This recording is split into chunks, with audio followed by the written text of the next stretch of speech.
this video, we will take a look at one of the biggest asked questions for a newbie. How to become a writer. I've had this in my inbox so many times, so I thought may as well just do a video out there. I struggled, may as well help someone else. Hi, I'm Jess Bagnall, one of the authors for Secrets, an all-female anthology, and Blood in the Mirror. Stay tuned, I have some giveaways in the middle of this video.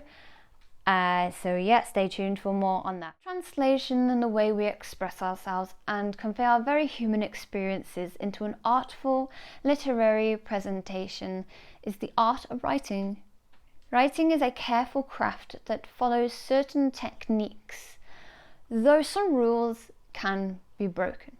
Within reason, we'll touch more on that later on in this video. Most fields in creative writing, from academia to publishing to grant and technical writing, require a higher degree, for example, bachelor's degree. Though not everything does. Take heed, they may require them when you try to apply for these jobs, but some will take you on and teach you this. For example, I failed English in school twice. I resat my exams in college where I found out that I was dyslexic. It wasn't until I was in my early 20s that I passed with the help that I required. It took me a long time, but I got there, and that was just GCSEs. And only then was it just to prove I understood literature and the basics of writing. Everything else, let's face it, you will learn on the job as every other job. It is a learning curve. Life is. Get over it. You learn by doing. Inspiration. So other than the basic knowledge of the written word, what do we need first? Inspiration. Become inspired. When I started writing, I started with poems that were inspired by Disney and Brother Grimm. Little Red Riding Hood, for example. I took it, twisted it into something else, into something dark, gruesome. It went from a girl taking sweets and pastry to grandma to surviving zombie attacks that even the wolves dare not venture near. And you'll know that that's a quote if you've read my story. It's an old one. The vast majority of the writing world splits into many subcategories: fiction, poetry, creative, non-fiction. Then there are the actual genres, and there are many of these. I have a different video for this.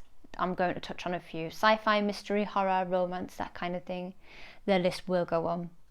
Try a few different genres on for size. See what you read and what you want to read, though you won't always be good at writing what you read. For example, take me. I am one for dark fantasy. I love anything to do with werewolves, necromancers, vampires, mystical, magical shite that just gives me the tingles, heebie-jeebies. I'm all over it. But my writing is gruesome, dark, twisted, deadly, a lot of death and gore. I write what I know. My life has set me up nicely for horrific thriller, which is kind of sad. My reading has enabled me to throw in a few mysteries, dark creatures of the night, things like that, just into the mix. Sometimes writing is about passion and study. Sometimes it's from life experiences. Only you can decide what best suits you. Don't be afraid to change it up a little bit. Splice a few different genres here and there together. Swap and change. It's all about experience. I do urban, dark stuff. Another way to allow yourself to be a good creative writer: create a habit, a routine. The second thing that you need is a routine. This will help you establish a work-like pattern and help your mind get into gear and allow your creative juices to flow. Establish a favourable location during the lockdown that we're in again. Downtime, you have a choice of certain rooms in your house, your garden, the park. Take a walk to the park, take a notebook, even record it on your phone, and just jot down some ideas. The best time of the day that suits you. Could be morning, evening, whatever suits you. Take into consideration noise factor. Some writers like quiet, some like me enjoy music. Then my music types change from whatever I'm writing to whatever mood I'm in. At the minute I like to listen to calming lo-fi. Some writers like friends to talk to bounce their ideas off. Though we are limited to Zoom calls in this day and age, it's still available to us and can help us with our creativity. Next is a biggie. Research your genre. So you've picked what you like and what allows you to write to your best ability. What place, what time, what you listen to. Now go research your preferred genre. Reread the things that you have enjoyed and look at them from a different perspective. What makes them good? What is the structure like? The flow? How did they reach their climax, and what makes the sentences so great? Why did the author choose that particular word, that particular way to write the sentence, and how would you do it differently? Explore different genres. Don't limit yourself. Read to write, you read to learn, you read to be inspired. Once you have your genre and where you become the most inspired, you're going to want to improve what you already know. One way to do this is to explore your surroundings. Pay attention to the world around you. If you have questions, pursue them. Look for mysteries around you and try and solve them. Take a pen, paper, write down the quirky and the unusual. When writing, having noticed things will give you something to write about. Plus, it can help make your writing more compelling and richer, more realistic. Observation is a necessary thing. Remember, nothing is boring or ordinary. Everything and everyone has that something special about them. Find out what it is. Everything is a mystery. Find it. Figure out what makes an object work or tick. Pay attention to detail. The leaves are not just green but long, glazed with frost. However, take care not to over-detail, that can be an issue. Take notes. They say a writer will always have a notebook or a pen with them at all times. This is true, I can tell you from experience. Anything can inspire a story, and having a pen at the ready comes in handy. Plus, it can be quite frustrating when a thought gets away from you and you can't remember that perfect line that would have kicked in an amazing story. It's happened several times. It's frustrating, trust me. Use a journal to produce these ideas. Jot them down. Sights, smells, sounds. And always flesh out your ideas later. Remember, these notes are there to help you when you get stuck later on. Like prompts to that thought that you had. A thought will grow with time. Everything can go in this notebook because everything is a source of inspiration, such as dreams, pictures, and quotes. The most important thing is to put pen to paper and actually produce words on a piece of paper or a computer or tablet or whatever you have. Many of us stare blankly at the computer screen with no words to write, aka writer's block. Pain in the ass, but it happens. To help with this, try some basic writing exercises to get those creative juices flowing. Go somewhere busy, take out your notebook, write down what you see. Include your 6 senses. There are 6, and I'll tell you why. You've got your obvious ones: sight, smell, hearing, touch, taste. Your 6th one is your peripheral, that you can feel but can't see.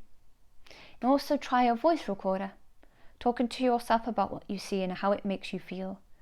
This is especially good for dialogue. Those of us that struggle with dialogue use this technique often. You could talk about the responses people have to certain conversations, their facial expressions, the way that you feel in this conversation. You could write these responses on paper and play around with them. Another way is to create a new character.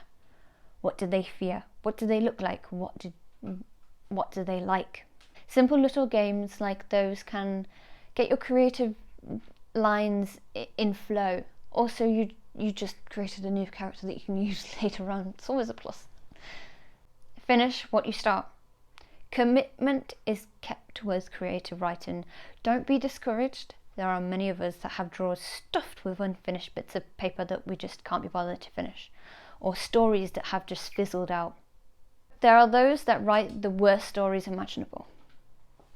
The key thing is to finish them, even if it's rubbish. You can always fine-tune your work later. The point is that no matter what struggle or how long it takes you to finish your piece, that feeling of self-accomplishment when you see your polished piece of work at the end is indescribable. Even if it's crap, finish it. You can always rework it later on. Another thing to help you in your bid to create a balance of your writing life is to find the writing community. #writing community on Twitter, literally. Make friends with them, talk to them daily. There are a lot of advice. There is a vast wealth of people just like me and you looking for someone to help and be helped by. Bounce your ideas off of one another, big each other up, do writer's lift. A benefit to this is you make friends all over the globe. Gain key players in your career. You can find people to beta your stories, give them helpful advice. They'll help you scratch your back, I'll scratch mine type thing. Finance. This is one I struggled with for a while. There is so much information about how to write, how to finance, but there's never actual information on financing. I tried to look, I couldn't find any.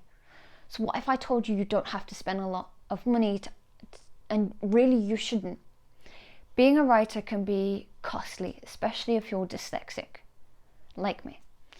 It doesn't allow for editing. I have to pay for an editor. However, this is where your community will come in handy. There are reviewers out there that will sit and go through every little bit of your work. It's basically free editing. You just need to find them. I pay for an editor because I love the feedback I get off of my editor. Her name is Jessica Coleman. She's fabulous. But you don't have to. You provide yourself with all the necessary tools just by trolling sites and asking around. You will help others creatively by asking for their help, and most will help over a period of time. Don't go down their throats about things. Don't force yourself on them. Things will get ugly if you do that. Try and make friends first. Don't rush them. They will help you in time. Now, if you self-publish with Amazon, they pay for things like an ISBN, which is the number, the bar number at the bottom of the book. It allows people and stores to search for your book. You can get your book covers cheaply from sites like Fiverr, or you could head on over to the likes of Canva and do it yourself. There was always an alternative. You just have to look for it. So don't go out there spending a fortune when you really don't have to. Before we continue on to the next part, I'm going to tell you about my giveaway. This month, Blood in the Mirror will be coming to the end of its year-long journey. You will no longer be able to grab a copy on Amazon after January, but I have a copy just for you.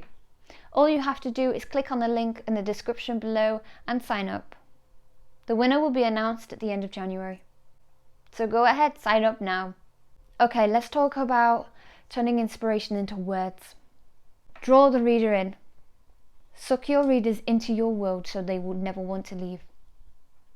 To do this, you should use your senses. Again, we perceive and experience the world through our senses. An immersive and convincing work will often find themselves seeing, smelling, feeling along with you. Bring your reader on the journey with you, giving specific details, provides an understanding about the character. Short red hair, for example, is very dull. Change it. Chin length strawberry hair, they're curled in divine spirals, so much more captivating. Write what you know. Being familiar with something will help you relate and brings it to life in a better way. You can write in more detail, realism and depth. And again, research what you don't know. The more information you know about the situation, person or setting, the more you will be able to draw the reader in. Now we know the basics, we moved on to the structure. There are many types of stories, such as the linear structure, basically the beginning, middle, resolution, the normal technicality stuff. However, there are many other ways to write a story. Consider in media res, when a story begins in the thick of things. Or, and this is my favourite, a story that is intercepted by multiple flashbacks. I love this one. Choose your structure depending on your stories and your progression. Point of view is a big one. In total, there are 9 different points of views. The 3 main categories are the obvious, first, second and third person. And to decide which one you want to use, think about what information you want the readers to know. First person uses I, second point of view uses you, third uses the character's name. I'm going to do a separate video on point of view and take a deep dive into the 9 different ones. It's a long one. Next, let's take a look at the rules and how to transform this knowledge and inspiration into words. Start by writing everything using simple words.